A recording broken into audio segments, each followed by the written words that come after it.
2D platformers are about as classic as a video game genre can get, so here are some indie developers continuing on that legacy with pixel art beauties, Mario-likes, Limbo-likes and more, so let's begin with Roskur's Run, the self-described evolution of classic 90s Hedgehog physics-based platformers. So yes, this is a 2D Sonic-inspired title, but does have a gorgeous pixel art look. The physics-based element is also relatively new, with a swinging mechanic to a cannonball-looking traversal option and even gliding, so you are playing as some sort of flying squirrel, I think. Also having a Norse mythology theme, since you are climbing up the world tree to warn the eagle sitting on top in order to delay Ragnarok, and looks good.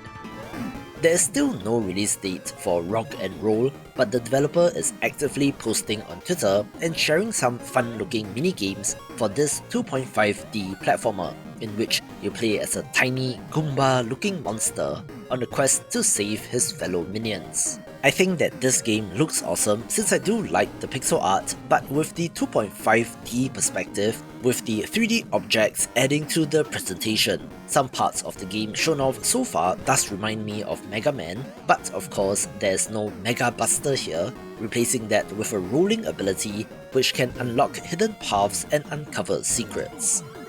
This video is brought to you by Croak Crusader, a precision action platformer with grappling as the main mechanic, using your tongue for both movement and offense. The game focuses on speed and momentum, paired with Tarantino-style violence. You can currently play a demo for Croak Crusader Spawn of the Spore Spectre, which will be a fully free release. This acts as a prequel to a planned paid game, Croak Crusader The Champion of Canada. In this prequel, Spawn of the Spore Spectre, you play as Toadman, the mysterious, evil doppelganger of Captain Croak, the hero of the upcoming main game. You must zip around the levels at high speeds, attacking enemies, trying to keep your combo meter high to get a better ladder ranking, journeying through the jungle to confront his nemesis in an epic showdown. Try the demo for yourself to get a taste of the platforming action, and wishlist Spawn of the Spore Spectre so you don't miss that free release. And keep an eye out for Champion of Canada, which will debut its Steam page in 2025.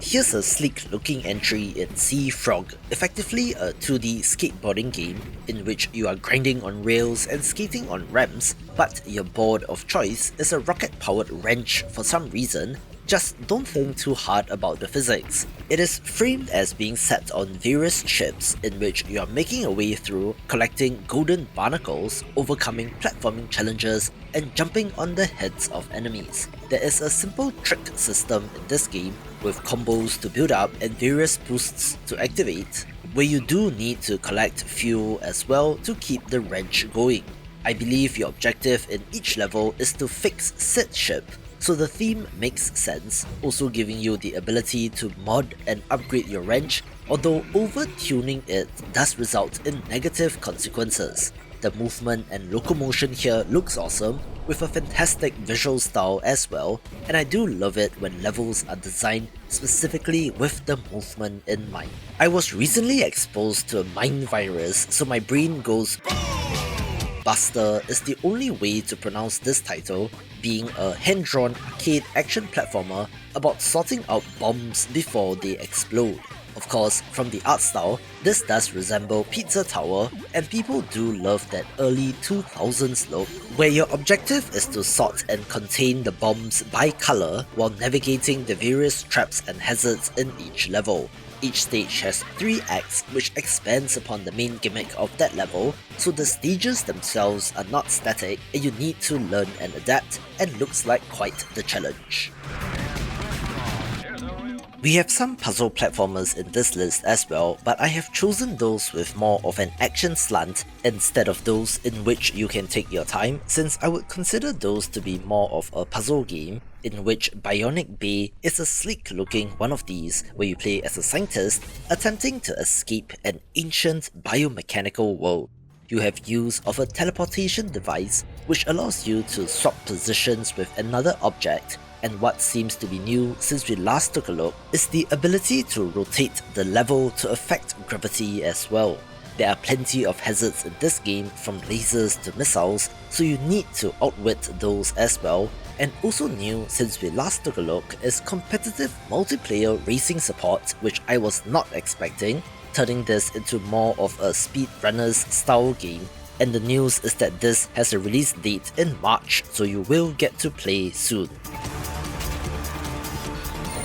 Another subgenre of interest is the stealth platformer, in which Taro the sneaky ninja looks like an adorable one of these, in which you play as a ninja who has to stay out of sight of enemy samurai. You can use special items to defeat them or to create distractions so that you have a window to slip through, along with platforming abilities like double jump and wall jump to keep things interesting. Your goal is to restore the power of the spirit guardians who used to protect the ninjas from the samurai, but due to their feeding strength has resulted in the invasion of your home. Interestingly, there are 4 playable characters here, each with their own unique abilities, and is said to be inspired by Mario and Mark of the Ninja, so while quote-unquote taking out your enemies has a darker implicit meaning, the cute and vibrant look of this world does add to its charm. And hey, with everyone discouraging indie developers from making platformers and the relative rarity of stealth games as well, makes this title stand out. Another title with a bit more of a puzzle platformer twist is RECUR, a time-bending and manipulation title in which you play as an average postman who suddenly realizes that he has the power to control time itself, having to use it to get to the end of the world and back again in an attempt to reverse the apocalypse. Time manipulation is a tried and tested mechanic in games, but to see it applied here in conjunction with particles and debris is neat, since things do get destroyed and blown up in this game, but reversing time has all of these pieces moving back into place. The 2.5D look is neat, and I'm interested to see how involved the platforming would be, but it looks like a cinematic experience worth keeping an eye on. The developer of Tethergeist did reach out when they launched their Kickstarter campaign, which was successful, being a precision puzzle platformer where you have the power of astral projection. It's a coming-of-age story, since in this world, all the molten folk have the ability to freely astral project to explore the world, but in the case of our heroine, her projection is limited by a tether for some reason, meaning that she can only travel short distances, awfully inconvenient in the face of spikes and impassable walls. As such, in order to go on a pilgrimage, you must have to do it the old-fashioned way by making it through multiple levels, gaining up to 6 new abilities for your spirits in the process to take on new levels and challenges, where I'm sure that all of these must be used on top of each other in some final crescendo segment of the game. There are NPCs to get to know, lore to discover, and side missions to go on, but does not have combat or a skill tree and is a pure precision platformer, so think Celeste and you get some idea. I wasn't quite sure where to put this title since Sea Sniffers isn't quite a Metroidvania and isn't quite a pure adventure game as well, so I have put it here for now, a platformer in quotes, since it is set underwater. You are exploring the ocean on a boat with your trusty seal companion, sailing around the world, fishing and visiting different ports of call, but can also dive beneath the waves as the seal to explore and simply looks charming, also being of note since it is from the developer of Mighty Goose and you can see some similarities in the art style.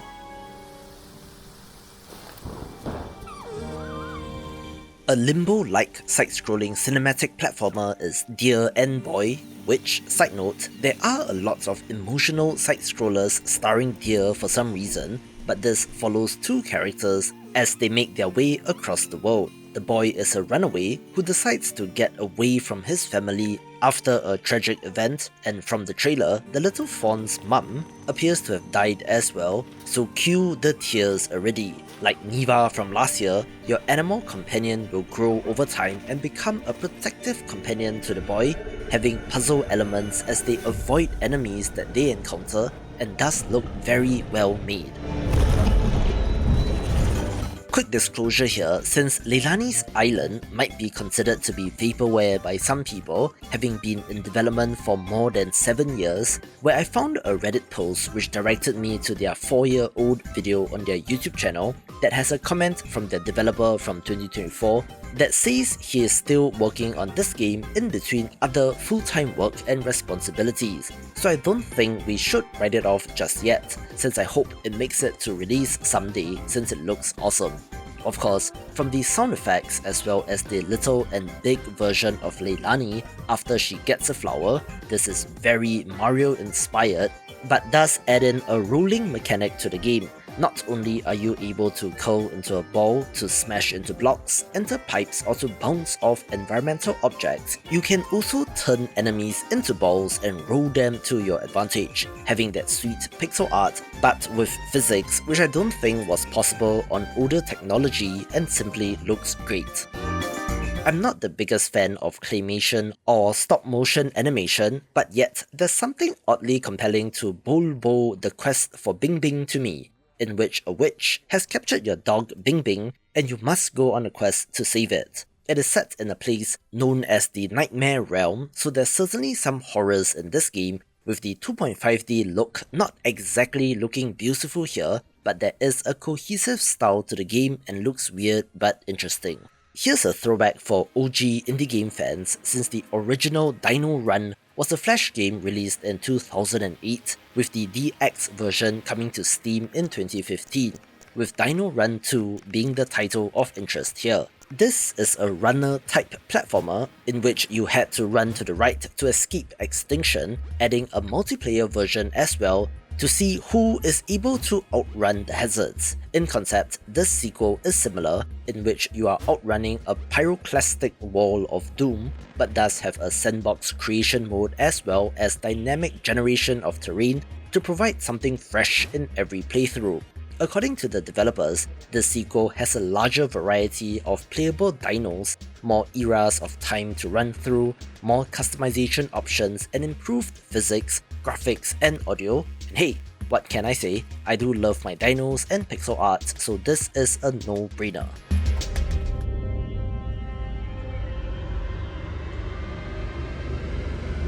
If you love precision platformers, the horrifically named Clown Meat will be of interest, a speedrunning focused title that has you platforming through a world that has been ravaged by humanity's demise. The main ability in this game is, get this, to invert your flesh and to roll around like a meatball, tumbling down blood-soaked slopes, jumping off walls, and even sizzling and burning in trash fires, so how's that for dark and disturbing? It does have Super Meat Boy vibes, and naturally has a crossover with The Binding of Isaac as well, and looks like a high potential game. This next title has been making waves on social media since the main gimmick of Scarlet Deer Inn, seen in this clip, is that the character animations are embroidered and are then translated into a digital form, so you can see the frames of animation for each character, which does give it a unique look. It's a narrative platformer with a Slavic mythology theme in which there are monsters in the world and a mysterious dungeon which you need to explore, using your torch to fend off certain death, coming to us from developer R2 Games, who made the gorgeous looking but perhaps lacking Metroidvania feudal alloy, so this might be their redemption story.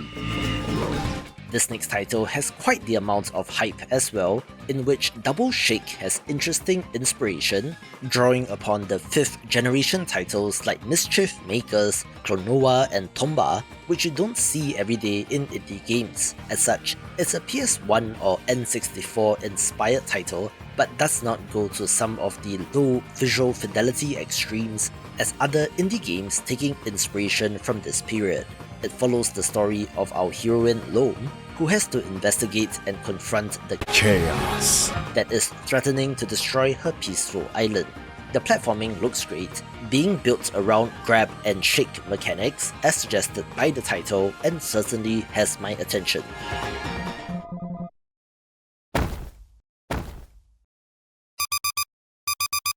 Here's an interesting 1-bit platformer since Digger Gun self-describes as an atmospheric life sim platformer with a rich narrative, player choice and multiple endings. This is set in the United Kingdom, so things are calculated in pounds, and tells the tale of our character who is trapped on an island and forced to work for the Cornwall Mining Corp, having to mine lithium to pay back a debt of £3,000. However, for all the hard work that you do in a day, after taxes, insurance, your student loan, rent, electricity and tooling, you earn but a fraction of the price of the lithium turned in, and is commentary on work and a minimum wage job. There are energy levels to keep track of, along with time, money, and a day-night cycle, with the gameplay reminding me of SteamWorld Dig and also Minute in how it looks. You do have choices as well, either to work diligently to pay off the debt, or to overthrow the system from the inside, and I am partial to the black and white look, so this gets a mention. Is this part of my extra credit? Extra credit. It's part of a historical moment where the sands will shift under our very feet, where down is back and up is forward, demonstrating unbridled genius from which the world will never be the same again. Yes, it's part of extra credit. A recent favourite which was fairly popular during the Steam Next Festival in October is RE Book 2 and the Anytime Elevator, another 2.5D side-scrolling title that kind of looks like an animated movie and is very charming. You play as a student who goes on a time-travelling adventure with his quirky professor as they explore ancient ruins and fantastical locations. Everything about the presentation of this game looks great, down to the art, and especially the voice acting in this trailer, so let's hope it carries over to the full game and is one to watch. I've had my eye on this next title since Greenfield absolutely wowed in its presentation as well, also being a slower paced side-scrolling cinematic platformer in the vein of games like Limbo or Inside, but with a dose of far-changing tides as well. Again, this is pretty much a move from left to right kind of game, but with a spooky and surreal atmosphere set on a forgotten island facility, and not helping is the fact that the mind of our protagonist is fractured as well. He is searching for answers to a mystery that is haunting him, traversing through this strange world and gaining new abilities in the process. The gigantic bosses are especially of note, and while there isn't classic combat, I'm sure that there are some puzzle-based solutions to these challenges and looks absolutely fantastic.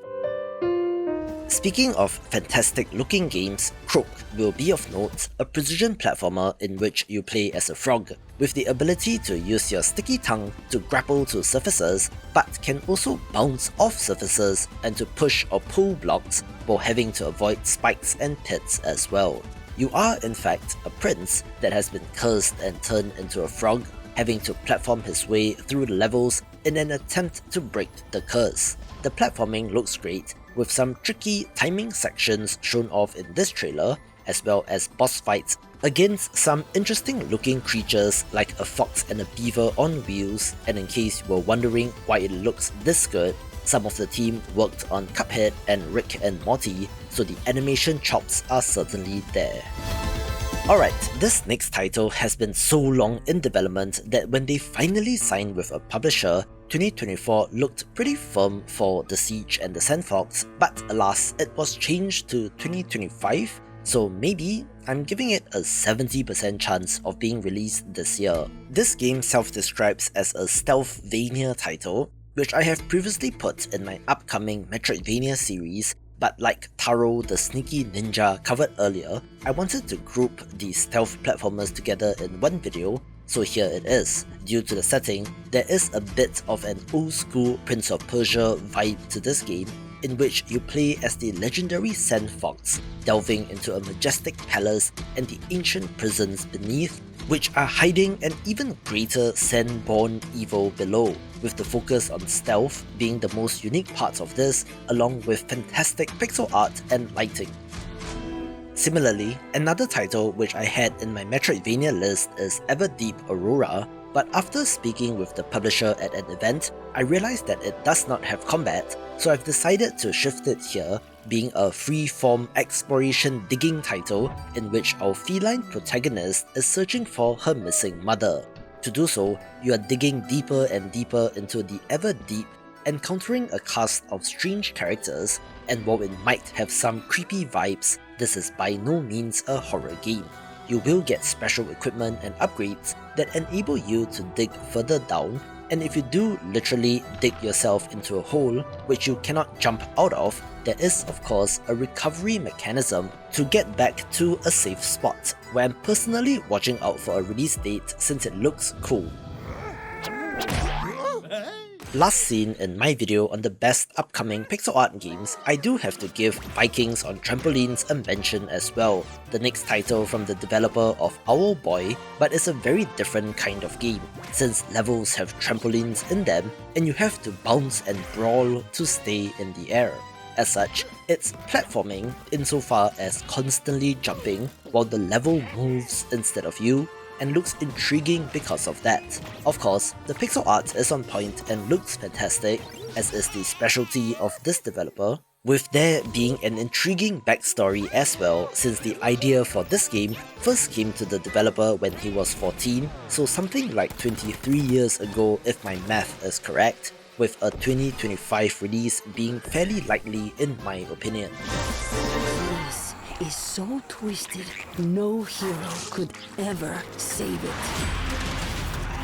Interest in this next title blew up right out of the gate, since in one word, this looks awesome, with the art and animation of the opening sequence being rather mind-blowing, which then transitions into an equally beautiful gameplay trailer for The Eternal Life of Goldman. This is a side-scrolling adventure platformer that stars Goldman, an adventurer on a quest to kill a deity, which is a mystical creature in this world. You have to make your way through various islands and the different biomes and enemies there, where you do have the use of a cane instead of classic weaponry, which can be used to pogo jump for example, but does not seem to have straight up cane swinging combat like you would find in something like a Metroidvania. There are some puzzle platforming sections as well, so I think it's a good fit here, even if the developer did mention that part of this is like Metroid, but was non-committal when asked whether or not this is a Metroidvania.